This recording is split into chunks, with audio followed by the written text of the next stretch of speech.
تو سورہ بقرہ جو ہے یہ مدنی صورت ہے جی. یعنی ہجرت مدینہ کے بعد نازل ہوئی.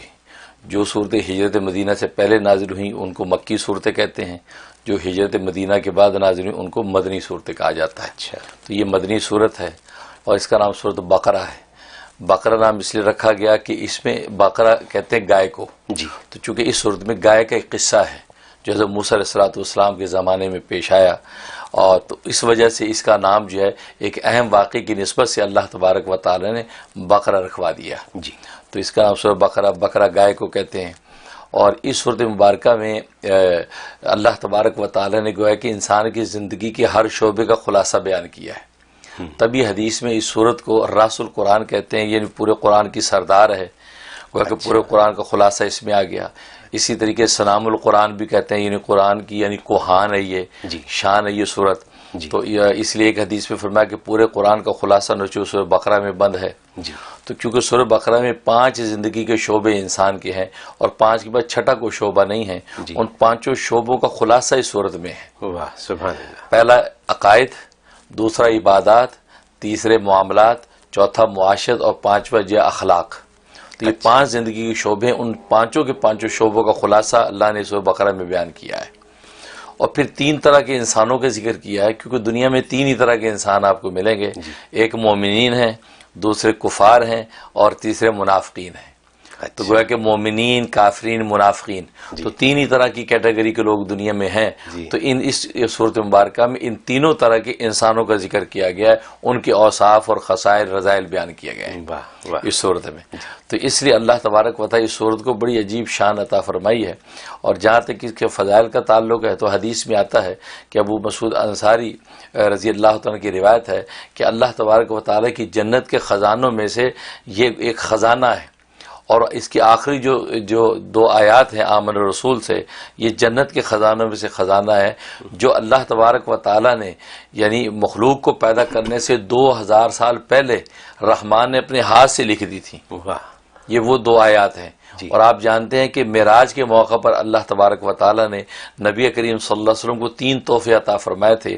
ان میں سے ایک تو نماز کا تحفہ تھا، اور دوسرا یہ آمن الرسول کی جو آخری 2 آیتیں سورہ بقرہ کی یہ بطور تحفہ عطا کی گئیں. اور تیسرا جو ہے وہ یہ تحفہ عطا کیا گیا کہ تیری امت میں سے جو شرک سے بچتا رہے گا اس کے کبیرہ گناہ بھی میں معاف کر دوں گا. شرک سے بچے وہ کبیرہ بھی معاف ہو جائیں گے. تو گیا کہ یہ بشارت دی گئی تھی.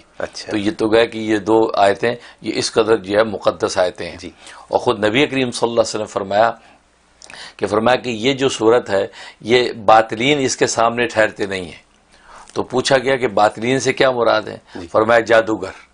مطلب کہ جس گھر میں یہ صورت تلاوت کی جائے گی وہاں جادو، ٹونا، آسیب، جنات نہیں ٹھہرتے. یہ عجیب اللہ نے اس صورت کے اندر ایک طاقت رکھی ہے، کیونکہ جیسے اس کی تلاوت گھر میں شروع ہوتی ہے تو ملائکہ کی اس قدر کثرت سے نزول ہوتا ہے کہ وہاں سے جنات اور جادو یہ سب چیزیں دفع ہو جاتی ہیں.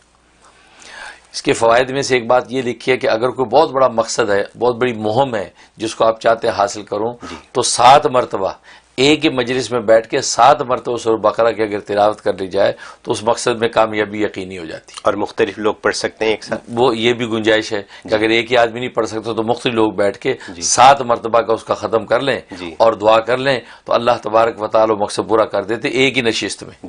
یعنی آپ کو زیادہ نہیں پڑھنا، ایک ہی دن میں کام ہو جاتا. یہ ایسی اس میں قوت، یعنی سمجھیے کہ 14 سپارے ایک اور 7 3.5 17.5 سپاروں کی بات ہے. بالکل بالکل. اور الگ الگ لوگوں نے پڑھنی ہے. تو جناب وہ 7 بندے اگر پڑھ لیں گے تو جناب یہ آپ کا مقصد اسی وقت پورا ہو جائے گا. اور دوسرا اس کا ایک لکھا ہے کہ سورہ بقرہ کا کہ اگر جو آپ کو دشمن ستاتے ہیں، دشمنوں کو خوف رہتا ہے، کسی قسم کا بیرونی اندرونی ڈر رہتا ہے، تو سورہ بقرہ جو تلاوت روزانہ کر کے پانی دم کر کے پانی پی لے تو ہر طرح کے دشمن مغلوب ہو جاتے ہیں اور کسی قسم کا کوئی دشمن نقصان نہیں پہنچا سکتا.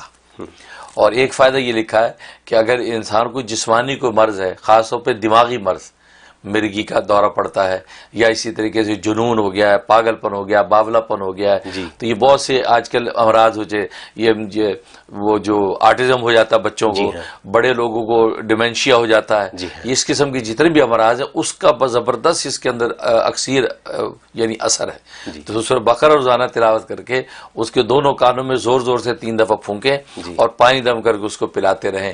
تو 41 دن اس کی پابندی کر لیں. 21 دن کے اندر ہی اللہ تبارک و تعالی اس کے اندر حیرت انگیز مثبت تبدیلی پیدا کر دیتے. تو یعنی یہ جو آپ نے دماغ کی بات بتائی، جن لوگوں کو بھولنے کا عارضہ ہے، بالکل جن کی دماغ کی کمزوری ہے، پڑھائی میں کمزور ہیں وغیرہ وغیرہ، تو وہ اپنے لیے خود بھی کر سکتے ہیں. جی بالکل خود بھی کر سکتے ہیں. خود اگر تلاوت کر کے عمل کر لیں بہت اچھا ہے. پانی پہ دم کر کے پانی کانوں میں اپنے تو نہیں پھونک سکتے، بس اپنے اوپر ہاتھوں میں دم کر کے ہاتھ پھیر لیں. تو اس طریقے سے کر لیں. تو اس طریقے سے اس صورت کے عجیب و غریب فضائل ہیں. اس لیے اللہ نے گویا کہ یہ سورہ فاتحہ میں جو بندے نے مانگا تھا نا کہ اللہ ہمیں ہدایت دے دے، اہدنا الصراط المستقیم کا جو دعا کی تھی، تو اللہ نے الف لام میم سے والناس تک اس دعا کا جواب دیا ہے. پوری دعا کا جواب ہے کہ الف لام میم ذالک الکتاب لا ریب فیہ. تو گویا کہ بتا دیا کہ ہدایت تو مانگ رہا ہے، یہ ہدایت کتاب تیرے ہاتھ میں ہے، اس کو پڑھتا جا اور عمل کرتا جا، منزل مل جائے گی. سبحان اللہ. یہ اس انداز سے اللہ نے یہ سورج شروع فرمائی. اور اس لیے مفسرین نے لکھا ہے کہ اس میں صداقت قرآن کا دعویٰ کیا ہے. جیسے میں نے عرض کیا تھا کہ قرآن کریم میں کسی اللہ تبارک و تعالی سورج میں ایک دعویٰ کرتے ہیں، تو یہاں صداقت قرآن کا دعویٰ کیا کہ الف لام میم ذالک الکتاب لا ریب فیہ، کہ اس کتاب میں کسی قسم کا کوئی شک و شبہ نہیں. یہ قرآن کی حقانی صداقت کا دعویٰ کیا. پھر باقی پوری سورج جو ہے وہ اس کی عقلی اور نقلی دلائل پر مشتمل ہے، ضمنی مضامین ہیں، اور اس طریقے سے یہ سورج مکمل ہوتی ہے. اس لیے اس کے مضامین بھی بڑے زبردست ہیں، اس کے الفاظ بھی بڑے زوردار ہیں. خاص طور پہ اس کے اندر جو آیت الکرسی ہے، اس آیت الکرسی تو بڑی طاقت ہے. اس لیے لکھا ہے معبرین نے کہ خواب کے اندر اگر کوئی سورۃ بقرہ پڑھتے ہوئے اپنے آپ کو دیکھے، یا اس کا کچھ جز پڑھتے ہوئے دیکھے، یا سنتے ہوئے سنے، کوئی پڑھ رہا اس کو اس نے سنا، تو اس کا مطلب ہے کہ اللہ اس کو علم عطا کریں گے، ہدایت کی دولت دیں گے، اس کے لیے مال و دولت آسان کر دیں گے، اس کو کسی غیر کا محتاج نہیں کریں گے. اور حضرت عائشہ صدیقہ رضی اللہ تعالیٰ عنہ فرماتی ہیں کہ اگر خواب میں کسی سورہ بقرہ کو پڑھا یا سنا تو اس بات کی علامت ہے کہ یہ اس مقام سے کسی دوسرے مقام میں ہجرت کرے گا، یعنی دوسرے کسی شہر اور مقام میں منتقل ہوگا، اور اس کو وہاں پہ اللہ تعالیٰ اس کے رزق کو کھولیں گے. سبحان اللہ. دیکھو اس کے رزق کی آسانی پیدا ہو جائے گی. تو گویا کہ خواب میں اس کی تعبیر وہ بھی بہت اعلیٰ، اور اس کے حقیقی مضامین بھی بے نظیر. واہ واہ. میرے ذہن میں سوال آ رہا ہے، آپ نے یہ فرمایا کہ جو جیسے لوگوں کو یہ ڈر ہے کہ جادو ہے، ٹونا ہے، یا جنات ہیں گھر میں جو پریشان کرتے ہیں، تو ایسے لوگوں کے لیے اگر وہ اپنے گھر میں سورہ بقرہ کی تلاوت کریں، اگر روزانہ بھی نہ بھی کر سکیں، فار ایگزامپل اگر مہینے میں ایک دفعہ کریں، 2.5 سپارے کی بات ہے، پڑھا تو جا سکتا ہے، روزانہ پڑھا جا سکتا ہے، لیکن اگر وقت کی کمی کی وجہ سے لیٹس سے کہ مہینے میں 1-2 دفعہ وہ پڑھیں تو آسانی ہوگی. بلکہ اس کے لیے بہترین، اچھا سوال کیا آپ نے. اس کے بہترین نسخہ بتاتا ہوں کہ چاند کی جب پہلی تاریخ آئے، چاند کی پہلی تاریخ آئے تو پہلے 7 دن روزانہ سورہ بقرہ پڑھ لیں. اس کا پانی دم کر مطلب مکمل کریں یا تھوڑی تھوڑی پڑھ لیں؟ نہیں، مکمل کریں. ایک دن میں مکمل کریں تو 7 دن.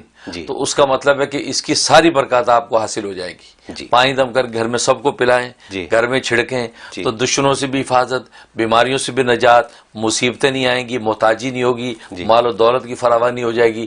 گویا کہ قمری مہینے، چاند کے مہینوں کے پہلے 7 دن یہ سورہ بقرہ گھر میں تلاوت کر لیں، باقی پورا مہینہ نہ بھلے کریں. سمجھو آپ کو پوری زندگی اس طریقے سے جو ہے اس کے سارے فضائل فوائد ملتے رہیں گے. یعنی جو میں نے حساب لگایا وہ یہی بیٹھا کہ آپ 7 دنوں میں 17.5 سپارے پڑھ لیں. یہی بات ہوئی نا. مطلب کیونکہ 2.5 سپارے کی ایک اگر آیت ہے تو 2.5 کو اگر آپ 7 دن میں 7 دفعہ پڑھیں تو یہ ڈپینڈ کرتا ہے کہ لوگوں کے پڑھنے کی سپیڈ کیا ہے. کچھ لوگ 1 سپارہ 1 گھنٹے میں پڑھتے ہیں، کچھ آدھے گھنٹے میں پڑھتے ہیں. تو جو آدھے گھنٹے میں پڑھنے والے ہیں تو وہ تو 1 گھنٹے 1.25 گھنٹے میں ان کا کام ہو جاتا ہے. بالکل بالکل. پھر یہ کہ جو 7 دن جو پڑھنی ہے چاند کے مہینے میں، تو صبح سے شروع کر دیں، شام رات تک پوری کر لیں گے. اچھا. تھوڑا تھوڑا بیچ میں وقفہ بھی رہے تو کوئی بات نہیں. اچھا. لیکن گھر میں وہ تلاوت ہوتی رہے. اچھا. تو ہر چاند کے پہلے 7 دنوں میں پڑھ لیا کریں، پھر پورا مہینہ عافیت ہی عافیت.